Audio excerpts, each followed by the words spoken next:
All right, UFC England Movsar EVLOEV versus Lerone Murphy ended, and these are my just instant reactions to the fights and the fight card and what happened. But we're not reacting to like the first 3 or 4 prelims because I had to go to the store and buy some shit, so I missed like the first 4 prelims. But every fight that I saw, I'm just gonna give y'all my instant reaction, my thoughts on them, and what things happened, because there's a controversial decision on this card that we'll get to that later in the video. I came back home to Mario Pinto versus Felipe Franco, and to be honest, I wasn't really paying attention because I was putting the food away that I got. But when I was looking over, it was kind of boring, but I just saw Mario Pinto kind of controlling him, and they were just having a sloppy stand-up heavyweight fight, if you want me to be honest. That's what I saw. So Mario Pinto might have lost a little bit of hype off this fight, but it's okay, man. We still are fans of Mario Pinto. We still want him to enter the top 15. We still love him. All right, next fight, Nathaniel Wood versus Kita. I forgot how to say his first name for a second. Nathaniel Wood wins a decision. I think Kita low-key did enough to get it done, but you know, they're in England. Kita, you have to throw more. You have to do more, man. You're literally in Nathaniel Wood's hometown. You on his block. You in his home. You have to do more, man. You have to confidently beat Nathaniel Wood if you want to beat him, bro. Nathaniel Wood was just going out there jabbing, leg kicking. The leg kicks were kind of money. They were like, because Kita was checking and moving up the way of some, but Nathaniel Wood was throwing some pretty nice leg kicks, and I think he did enough, but I'm not screaming robbery about this decision. I think Nathaniel Wood definitely fought a decent fight, and I think Nathaniel Wood, I'm not tripping over Nathaniel Wood winning, so whatever. Mason Jones versus Axel. Ooh, this fight was a banger. This is a fucking bar brawl. Mason Jones won via unanimous decision. Mason Jones gets dropped in the first round via spinning elbow, and he just fucking locks in. He locked the fuck in as soon as he got hit by that.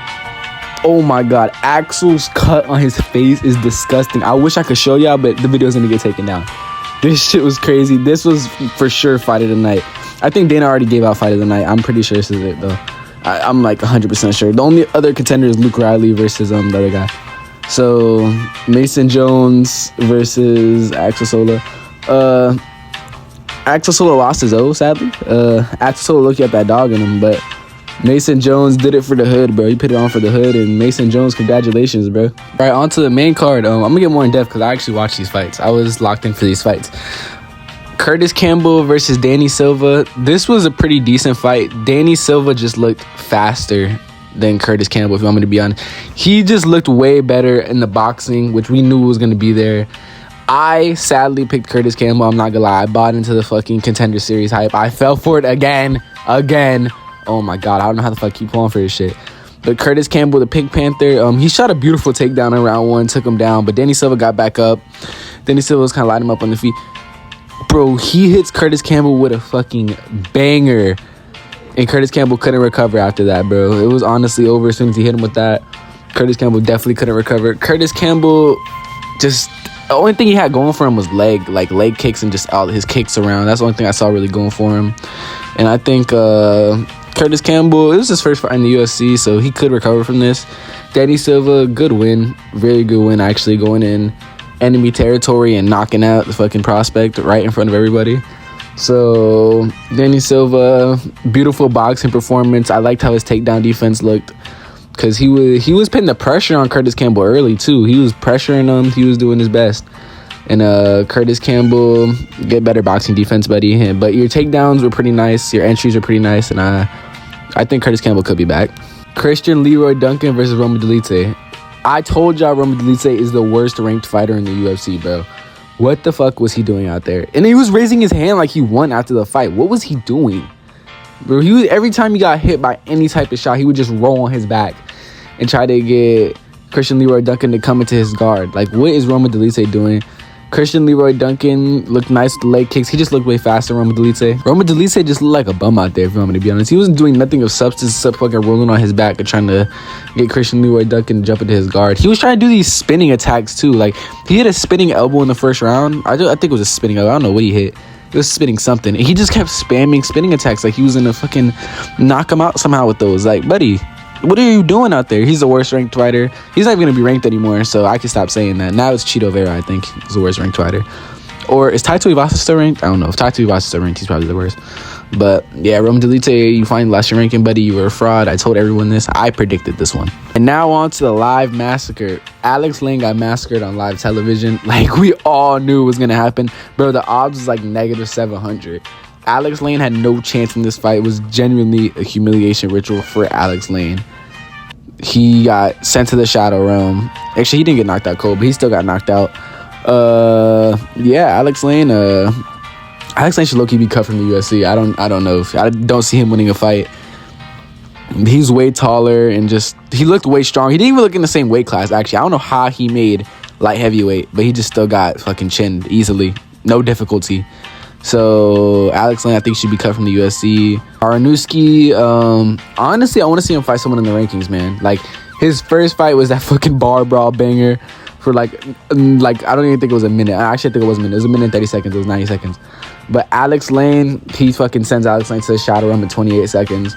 So, I honestly want to see Baranuski fight someone ranked. I don't know who he should fight in the rankings right now. I don't have the rankings put up. It's just my thoughts. Like, I'm just sitting in the room talking about my thoughts. So, yeah, I might do who these people should fight after video, but not right now. These are just my thoughts. All of our favorite fight, Michael Venom Page versus Sam Patterson.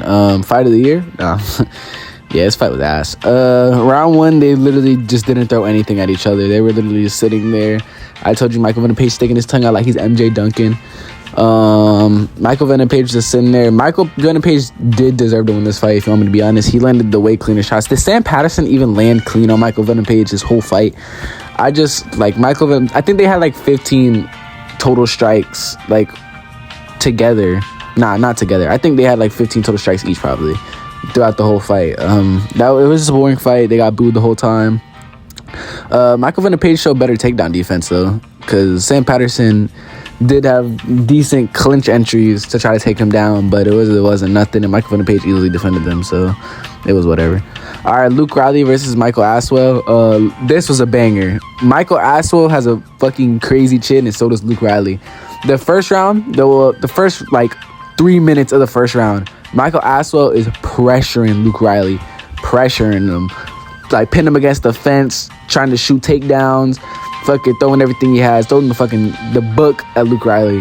And Luke Riley is kind of weathering the storm, throwing back a little bit. He was kind of getting caught too. Michael Aswell might have pillow hands, but you know, Michael Aswell, we still love you, gang. Came out to Kodak Black. You are officially a legend in the hood now. But Luke Riley just found his range around the late first round. Like, he found his range. He was hitting Michael Aswell nicely.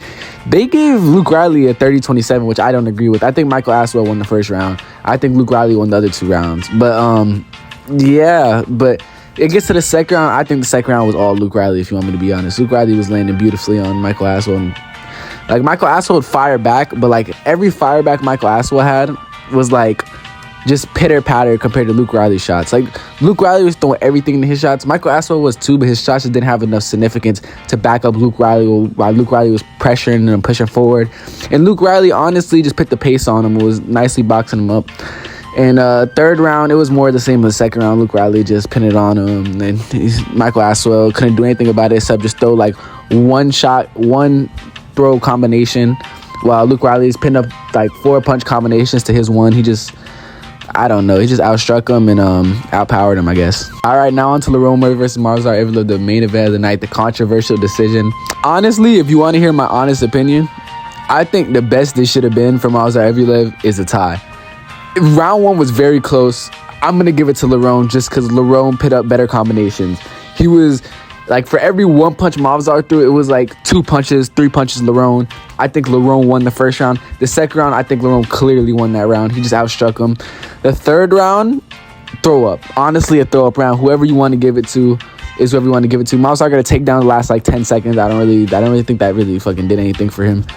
But whatever. If you want to give him that because of that.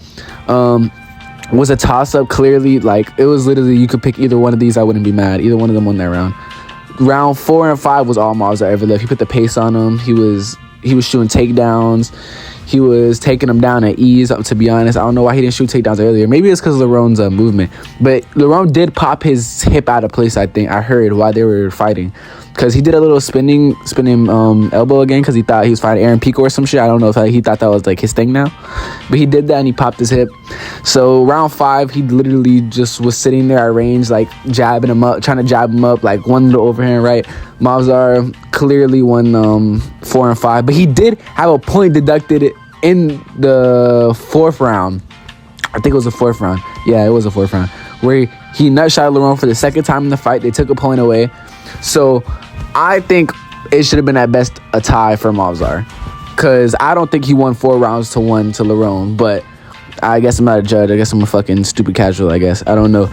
I think Movsar didn't deserve to win that. I think it should have been a draw at best for Movsar, because honestly, Movsar looked good the 4th and 5th round. The first 3 rounds, like, no. 3rd round, he looked pretty good too. 3rd round, he looked pretty decent. Him and Lerone both looked kind of good the 3rd round. But I honestly don't think he deserved that win. He's going to fight Volk for the title next, of course, because this was a #1 contender fight. After that performance, I'm going to pick Volk, bro. Volk is going to fucking school him, I think. Like, if I had to do an early prediction, I think Volk is schooling him. Like, not, I don't want to say easily, but I think he's pretty comfortably beating Movsar EVLOEV. Especially if he fought tonight how he fought Lerone. All right, those are my thoughts on UFC London, Movsar versus Murphy.